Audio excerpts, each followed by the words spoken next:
Hey guys, you know I had to do a reaction on this Honest Trailers Bloodsport. Like, how could I not? I got so much Bloodsport content on the channel. You guys should check out the playlist. There's so much good stuff, including interviews with Frank Dux and also writer Sheldon Lettich, and a lot more stuff. But anyway, let's get to it. From Canon, the studio behind the Breakin' franchise.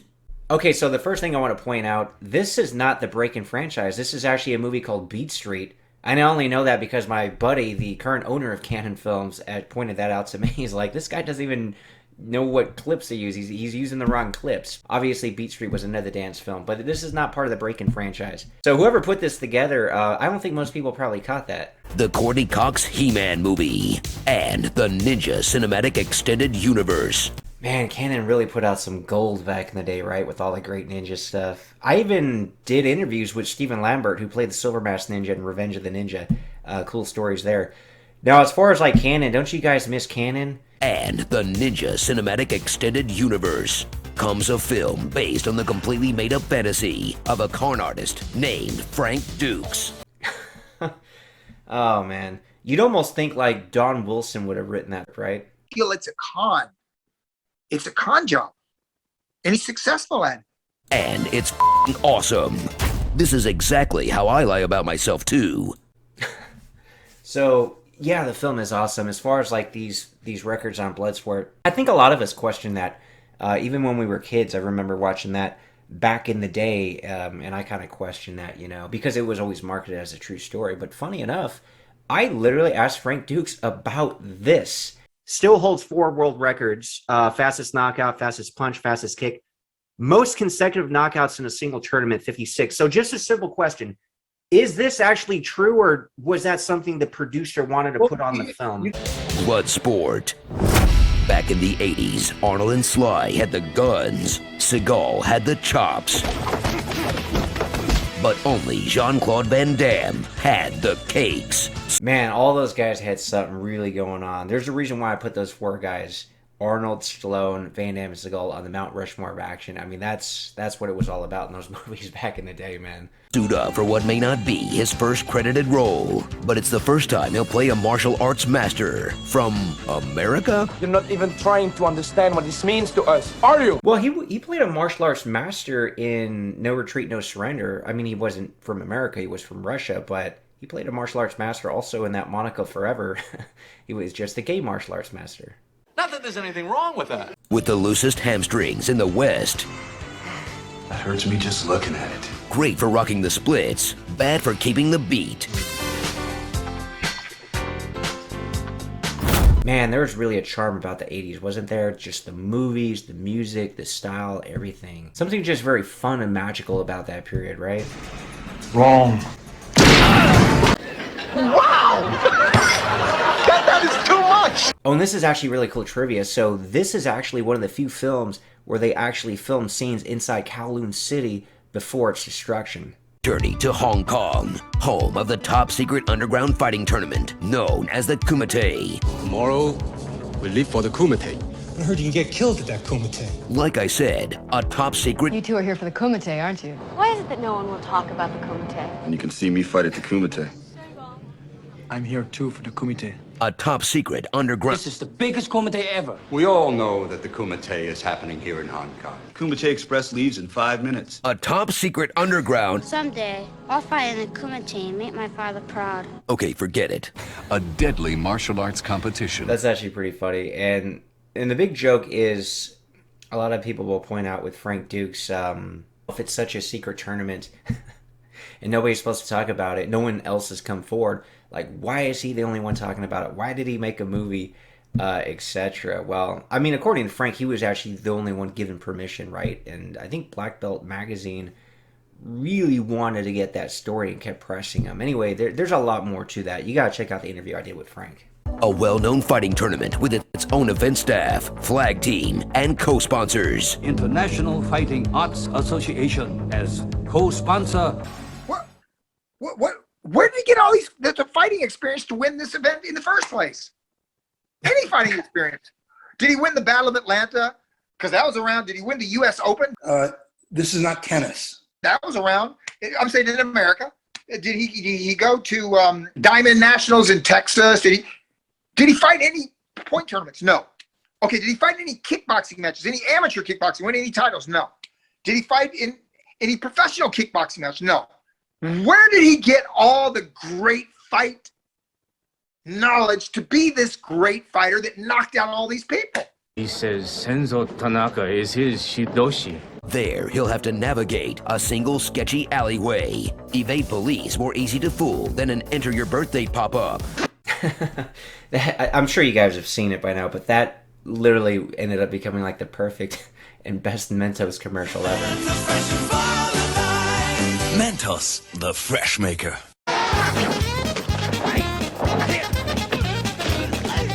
You took a shower, I waited, and you disappeared.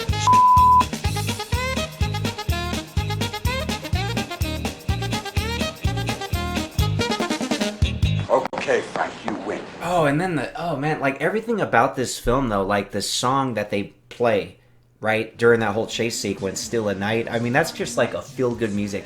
You got a lot of that in the 80s that you just do not get these days, man. There's just so much greatness in this film. And fight enough reverse racism to fill a 2-hour Tucker Carlson rant. Why don't you quit, Round Eye? Teach me. You are not Japanese. You Jackson? You look like a Jackson. He's the American who makes chicks with bricks. You don't look like Tanaka. The Kumite administration wants you to be ashamed of your heritage. Do they make Paco prove he can chop a coconut in half to enter? No. Yet Frank Dux has to perform the dim mock touch of death technique simply for being Belgian American. Man, like even that, just the setup and everything, what a beautiful scene. And you know, Frank Dux can actually do the dim mock in real life though. He actually demonstrated that on a television show. No, as far as like expectations versus reality, it's expectations are always better than reality, man. Come on, like movies are always so much better than real life in so many different ways. Meet Frank Dux, the inspiration the true events of this film. Sure, the real Frank's military record shows he never left San Diego. He claims he sold his Kumite trophy sword to pirates. I got that story on my channel from Frank Dux himself, man. Like, and when he explains it, it's not like as ridiculous as this guy makes it seem. I took my monies and I basically gave it to this captain who admired my sword, who was there, and some of the guys, and I bought a bunch of these contracts and got these kids out of that problem. That's what I did. Okay. Now, and then the Times turns around the same way they mischaracterize that receipt. They say, "Oh, I rescued children from boat pirates, or pirates." No, I use the term. They're the modern day version of pirates, based on what they're doing. Sure. In that they're taking people hostage this way, and that's a mischaracterization that was spun to work against me. But anyway, you guys should check that video out perhaps after this one. And no record of his sensei can be found. Oh, that's another video, man. Like, a lot of people will give Frank shit about Senzo Tanaka, including Michael Bisping, right? Calling Frank Dux the #1 martial arts fraud. Frank Dux gave the name of his ninja master as Tiger Tanaka. I mean, no points for originality on that one, let's be honest. But the Senzo Tanaka thing, and people will say, oh, it's just a common name. It's like John Smith in the United States. But regardless, man, the Senzo Tanaka thing, there is a historical record of a dude named Senzo Tanaka that lived in the area that Frank did at the time. So there's an eerie coincidence there that I think is more than just, oh, Tanaka's just a really popular name, so everybody lived next to and grew up next to a Tanaka. I think there's something there with the Tanaka. Senzo Tanaka is absolutely a real person. And I can absolutely prove that his wife, Saya Tanaka, is absolutely a real person, and was able to actually get this. And I want to show this to everybody. This is from Stephanie Bayless, the archives director at National Archives. Mm-hmm. And as you guys can see here, this is the case file. So if anybody wants to check on it, they're welcome to. Okay, Frank, you win. A lot of people question other stuff, obviously, especially this guy doing the trailer. But he happens to have the same name as a James Bond character. Senzo Tanaka is indeed a real person. He did indeed live in the area that Frank said he did. And there is one thing that I wanted to point out to everybody. The ninjas were the James Bonds of Japan. Oh, okay. But that's just his CIA cover story, as we learn about his life in an 11-minute long flashback/training montage. Man, the 80s had the best training montages ever, right? You could just watch those on repeat. Stuff from like the Rocky films, Bloodsport, Kickboxer, Best of the Best, all kinds of stuff, man.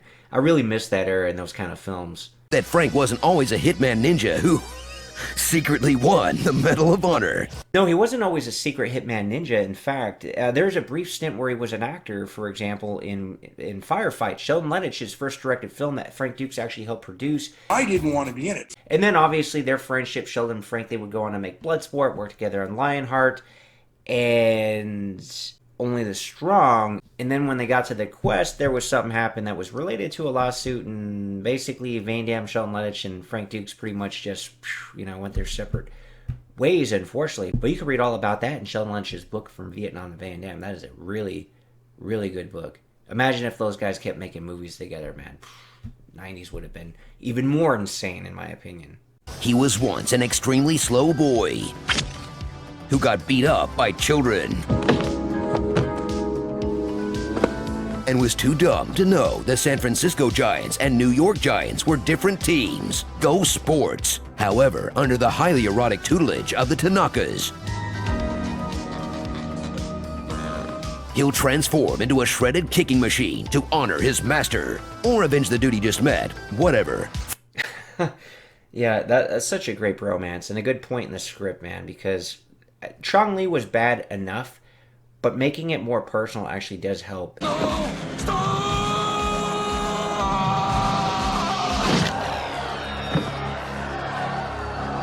And makes us cheer for Van Damme even more. So they did a great job of vilifying Chong Lee. He was already bad enough, but just to make it personal, that actually added quite a bit. Frank is just here to kick some ribs and bust some nuts.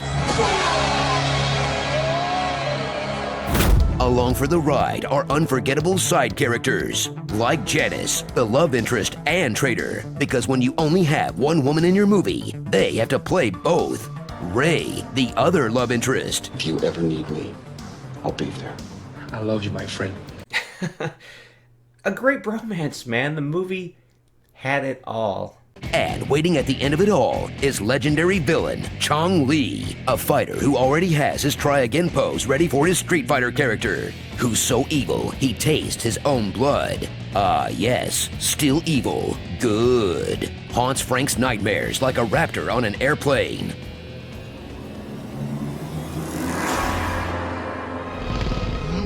Alan. And purposely hurts people. Hey, a lot of people don't know, man. That's actually the guy that got his leg broke. That's Michel Kesey. That's Van Damme's really good friend who would play Tong Po in Kickboxer and also be one of the Legionnaires after Van Damme and Lionheart.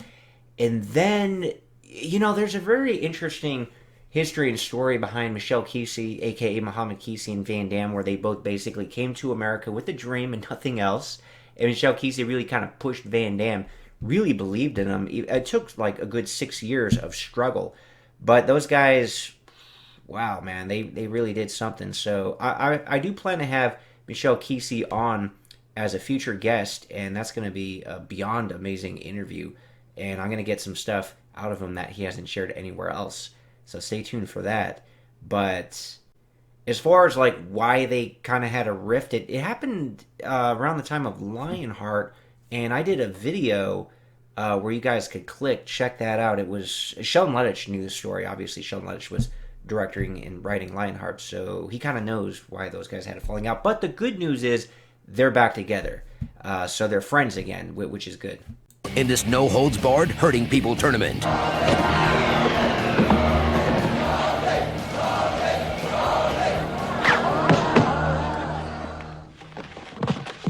Wait, what's the matter, Kumite crowd? Do you like murder or not?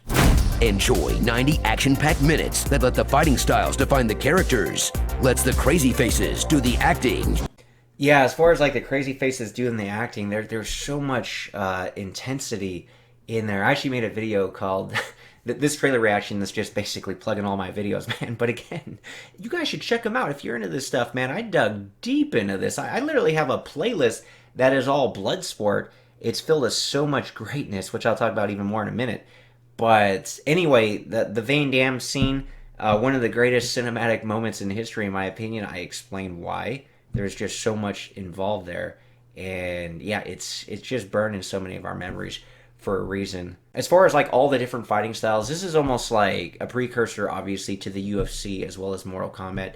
This movie is just so monumental and instrumental in everything, with everything involved in martial arts, man. A product of its era that lives on to this day. Such a classic, man.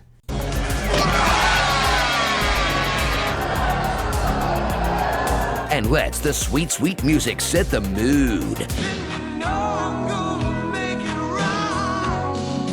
Because the last thing you want out of this film are when they let the words tell the story. Well, I'm just trying to be the best I can be. Not just for me, for Tanaka and my Shidoshi too. Go right ahead! I just hope you don't end up like Jackson or worse. So slip into a comfortable pair of karate pants and rewatch the most influential film ever made.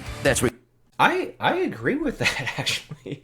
For a lot of us growing up in that era, man, and taking martial arts for the first time, totally, man. Responsible for those early years of UFC before he realized martial arts don't work. Wait a minute now. Wait a minute. Oh. So, I think Grandmaster Vic Moore put it the best. We knew how to fight before karate come along. But I said, by knowing karate, we can fight a little bit better. It makes a man a better man. A great athlete, a super athlete. So, just in general, man, like, some people are fighters and some people are not fighters, regardless of martial arts training. But martial arts training can make somebody a better fighter. But you need that, like, you know, fighter inside of you. And not all men are like that. They just, it is what it is, man. Inspired the entire Mortal Kombat franchise when the rights to Jean-Claude's likeness fell through. And fueled an American president's rise to power. Mr. Trump, I may not share your politics, but I salute your commitment to making people watch Bloodsport and fast-forwarding through the talking parts. Yeah, I actually, I brought up the whole Trump thing to writer Sheldon Lettich, writer of Bloodsport. Trump's favorite movie is Bloodsport. So I know. I don't know if it's his absolute favorite because it's at the top of his list at the very least. It's right up there with Gone with the Wind and Citizen Kane. But that's why I always joke to people. I always tell them, look, say what you want about Donald Trump, but you cannot say he does not have good taste in movies. Absolutely. I totally agree with that.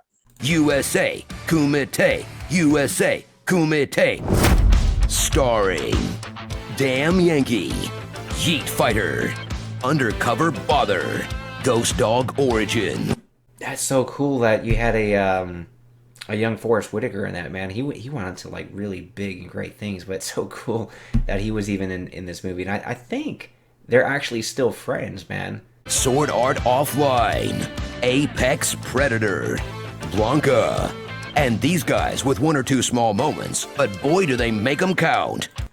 Okay, so, like, every single guy who fought in the Kumite, who was even on screen for a few seconds, I broke that down in a 3-part video series. Like, I really dug deep. I don't think anyone has ever really dug that deep into Bloodsport as I have. Why? To honor you, Shidoshi. And the interesting thing about my channel and YouTube, it's like, you go on YouTube and there are so many videos on the same topic. I did a search and nobody actually broke it down like me, so I figured I'm going to do that. I'll be the one that makes those videos. That is a really cool 3-part series, by the way. Check that out, of course. Mob Guy finding a gold tooth. Multiple threatening hand gestures guy.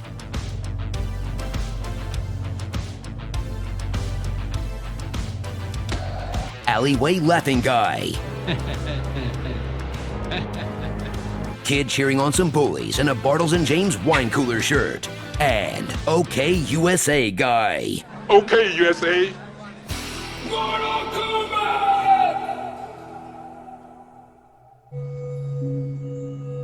Frank Dux has to think about his whole life before he fights a dude. Man, what an amazing film in so many ways. And it's kind of crazy if you think about it, that it was shelved for nearly 2 years because they shot it in 86. They didn't release it till 1988. Of course, the story behind that is the initial cut was just not good. Nobody really liked it. Malcolm Golan did not have any faith in it. And then Van Damme had helped actually recut it, specifically the fight scenes. And then I think that's when they got the good score from Paul Herzog, and the rest is history. An absolute classic, and they captured lightning in a bottle. Anyway, comment below. Do you guys think Bloodsport's the greatest martial arts film ever made? And what do you think about Frank Dux? Do you think, like this narrator, that he's just a fraud? Or do you think there's actually more truth to him than people give him credit for?